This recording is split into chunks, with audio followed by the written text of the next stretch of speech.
players. Ooh. Extra swords from both players. Though in this case, it's sort of body and mind. Sun Titans. Sun Titan from Ricky Zhao. Ooh, Ricky Zhao also has Volition Reigns. Volition Reigns is pretty exciting. Yeah. Seems pretty good. You know, I'm going to have to say, I'm going to root for Ricky Zhao just because he's got Volition Reigns. That's exciting. Yeah, I mean, it's a very good spell. It's especially when people are playing cards like Gideon in their decks.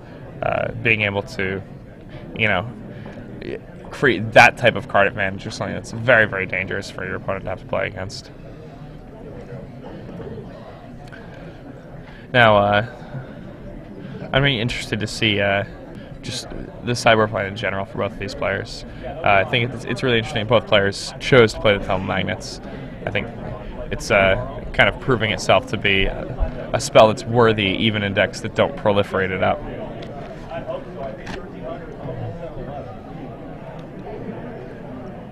I mean, just looking at the various different tools that they both are bringing to the table,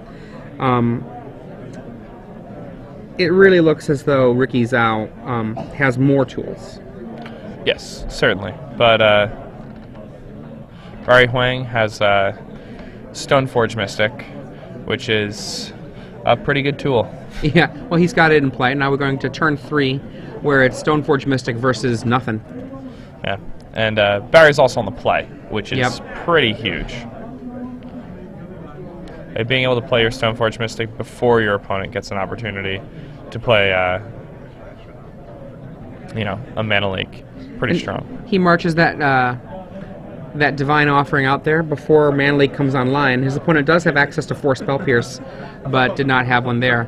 Jace gets Spell Pierced. Ouch. Ooh. Which means that Ricky, if he has his Jace on his side, has a huge advantage suddenly. Yeah. And this could be... There it is. There it is. Activates the Brainstorm. Exactly what I think he should be doing. Like, in this moment, just getting those extra cards means that once your opponent, if they have their own Jace, you've pulled ahead in cards. Yeah, like now their own Jace is, you know, just this anti-Brainstorm thing. And Gideon comes down. Gideon is actually a really great answer right now. Ooh, Barry chose to attack Ricky's face as opposed to attacking the Jace. Better the face than the Jace, he says. Yeah, I mean, he's putting a lot of eggs into the basket of getting a Gideon hit in there. Well, I mean, to be fair, you know, Ricky Zhao does not necessarily have any answers. Now, obviously, if he draws into a Squadron Hawk, he can put some guys in the way. But look, nothing there. And if we look at the lists, he doesn't even have anything he can do to save himself there. So that Jace is going to go away if he wants it to go away. What's that? Brian Killer is going to be commentating for a moment. Awesome job. It's so nuts again. Give one and you hold it because it's that turn position, but the one that black cards. Okay, hello, so everyone. We've got Brian Kibler joining us here in the booth. And as you can see, we're entering about turn 6 for Ricky Zhao. He has access to Volition Reigns. Ooh, does he? Yeah. So that's sweet. But he's having for Jace. And again, in this case, with that Gideon out there and no real answers to Gideon, I mean, he's just getting a Brainstorm for 4. I mean, basically, at this point, he really has to be either looking for his own Gideon or for Volition Reigns to deal with his opponent's Gideon. Yeah. I mean, like, you're in a situation where, you know, you don't want to be playing Jason just losing it, but you're saving yourself life, and you have to dig. Yep. And here comes a sort of Feast and Famine off of the... that's pretty bad. And then that's going to equip probably the Stoneforge Mystic. Stoneforge. Gideon will kill Jace. Yep. And then that will go to work on Ricky's hand and get Barry some more mana. Yeah. This is just a terrible position to be in. And Barry, it looks like, has a Tectonic Edge. Yes, he does have a Tectonic Edge. What's Ricky's blue situation? Oh, that's a sort of Feast and Famine. Not Feast and Famine. Oh, wow, Body and Mind. Body and Mind. Oh, Okay. That's pretty interesting too. So the players know each other's deck lists here. Yeah. And so Barry certainly knows and is quite wary of the fact that Ricky has Volition Rings, I'm sure. Absolutely. So if I were him, I'd be certainly eyeing the mana sources on Ricky's side of the board and potentially looking to get rid of the triple blue. Though if he has Mana Lake in his hand, he certainly wants to keep that. Yeah, the Mana Lake would be able to protect that Gideon from taking either being taken by Evolution Reigns or having another Gideon come down Right. to Sort of a double solution to the potential problem. yeah. At the end of this turn, he can always activate that Tectonic Edge if he feels like that's of use. But yeah, the only having one sort of Feast and Famine. So when Ricky Zhao did the Divine Offering earlier, that actually means that he had to go to his backup sword, which is the sword of Body and Mind. A lot of people have been playing just 2 Feast and Famine rather than I one like of it. each. Well, I actually prefer the split because there are situations. I mean, granted, yes, there are situations where you really want Feast and Famine and Body and Mind won't do. But at the same time, if you're facing, say, a Jace, right, or your opponent has Colonnade on blocking duty, the value that you get from the pro blue from Body and Mind plus the mill effect, and I mean generating wolves is relevant too. I mean, especially after Cybering and sending these matchups, Gideon, you just don't, and it just dies. Yeah, oh yeah. He might have another Gideon back, maybe, or he might not think that that's important anymore now that he's got a sword out and he's going to save that Mana Lake for a card like Volition Reigns later. That's also possible. Ricky's life total is pretty high, but his the sword damages the other life total. Well, the third life total. Right. The primary life total these days is poison counters, but yeah, some players happen to still win through damage, and decking is also with Sword of Body and Mind it's a kind of very viable way. It's kind of passé, but that's okay. Yeah, the Sword of Body and Mind being able to push through a Celestial Colonnade or avoid a Jace the Mind Sculptor bounce is absolutely very important. I think that overall, I still like having a second Sword of Feast and Famine before I would go to a Sword of Body and Mind, but that's just because I've been seeing so many of these mirror matches. Right. Well, in particular, I think with the Esper version out there, the danger of Inquisition and being that was a lot of good stuff. There was a Volition Reigns that was in there. There was I think I saw a Gideon. There was definitely one. That means 2 Gideons down on Ricky's side. Yeah. How many does he? He has 2. He plays 3 in his deck, he plays so. 3. I mean, Barry's really in a situation here where he doesn't even have to do anything. That's one of the sort of wonders of Stoneforge Mystic is it's an army in a box. Just Stoneforge Mystic is sufficient to. Oh, and there's another Gideon, which he spell pierced. Okay. Wow. Well, I mean, this game isn't over by any stretch of the Oh no, imagination. definitely not. Ricky's definitely on the back foot. By making that play, I mean he definitely can't stop a Day of Judgment should one exist from Ricky. Now, Day of Judgment in this kind of matchup is kind of questionable, but at the same time, a board can get away from you. Yeah, I don't think Day of Judgment's very likely to be in the decks in Game 3, particularly because both players, it looks like, have Tumble Magnet, and Tumble Magnet does a lot of the same work that you want Day of Judgment to do. Oh, and there's a Day. All right. I mean, I think I would have the Day available just because these players both have Sword of Body and Mind, and sure, if that's happening... That's totally reasonable. I mean, there is Ricky is playing the red version. Oh no, no, they're both blue-white. It looks like a mountain over there. So, okay, and a magnet. Oh, now this is sort of getting back to parity. Yeah. If I were Barry, I would not have cast that Gideon. I agree. I think that one of the most important and defining cards of this matchup is Spell Pierce, and giving your opponent value off of your Spell Pierces when you can afford to save it is just giving up value. Right. Especially with a card as powerful as Gideon, letting your opponent just spend Spell Pierce to counter your Gideon is a big deal. So we just have a Divine Offering hitting that Sword of Body and Mind, meaning there are no more swords in Barry's deck. And also, I was going to say, he does not have Sun Titan. The person that has all of the tools is Ricky Zhao in this matchup. He has Sun Titan and Volition Reigns. Now he has a Jace in play. Oh, wow, that resolved. This game has turned around very quickly. There is a Celestial Colonnade on Barry Huang's side. Ricky does have a Tectonic Edge in play, however. Right. It looks like maybe even 2. I see definitely 1, maybe 2. And now Ricky brings up the Mystic.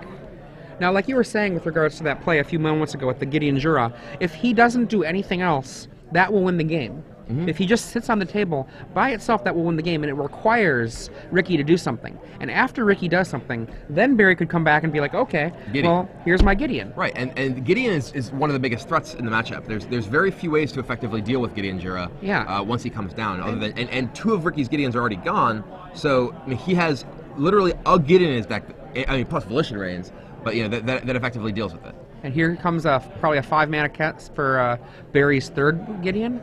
Oh, maybe not. It looks like he might be trying to activate Colonnade. Oh, he's edging Colonnade? Okay. And I don't know that you want to do that if you're not going to be able to attack with your own Colonnade right now. Yeah, that's...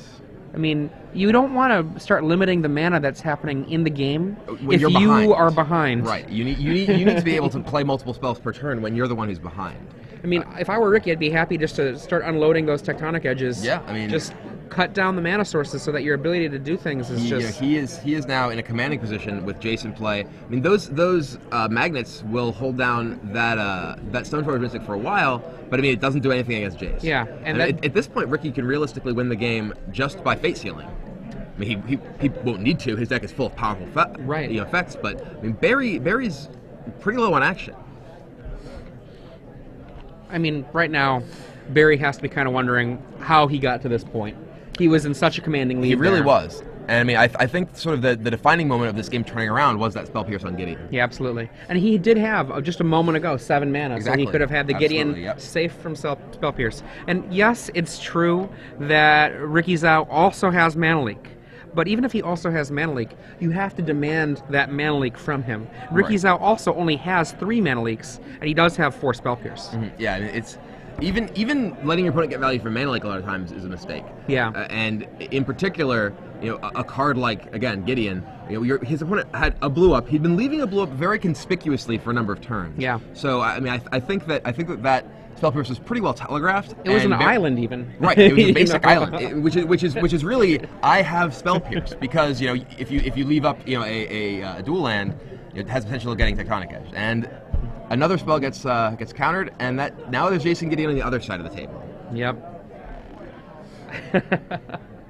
I mean, it's going to be a little while before the well, the Fate Sealing has begun. You're right. So now those magnets are going to get worn down, and this game looks to be very, very solidly in Ricky Zhu's hands at this point. Absolutely.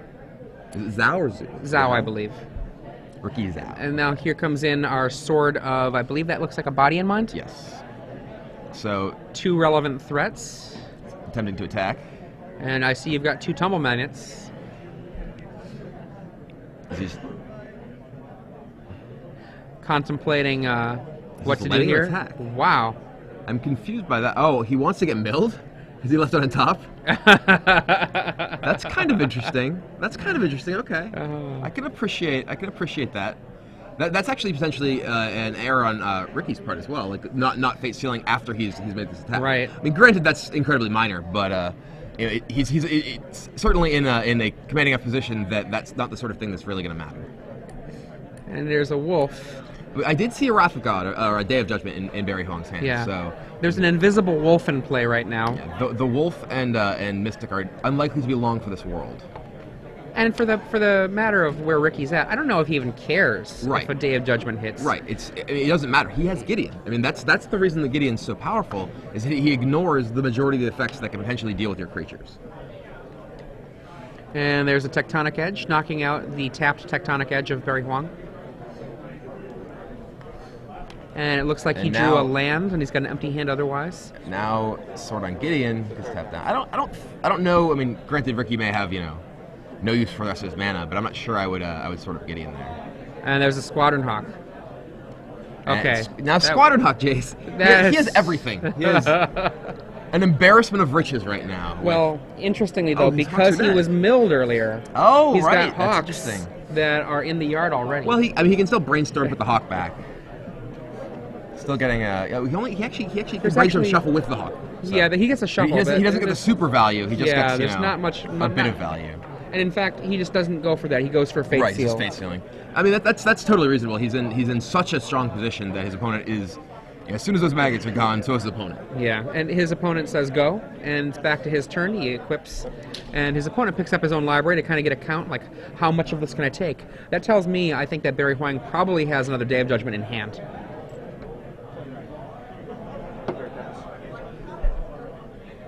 He's looking through his graveyard to kind of get a sense of what's left in his library.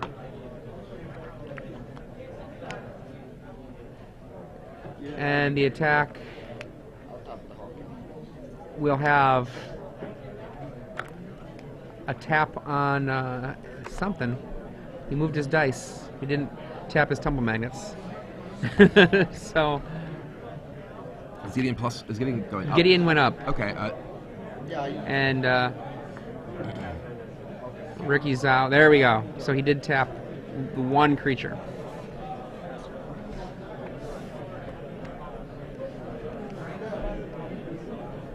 And right now Barry Huang draws, says go.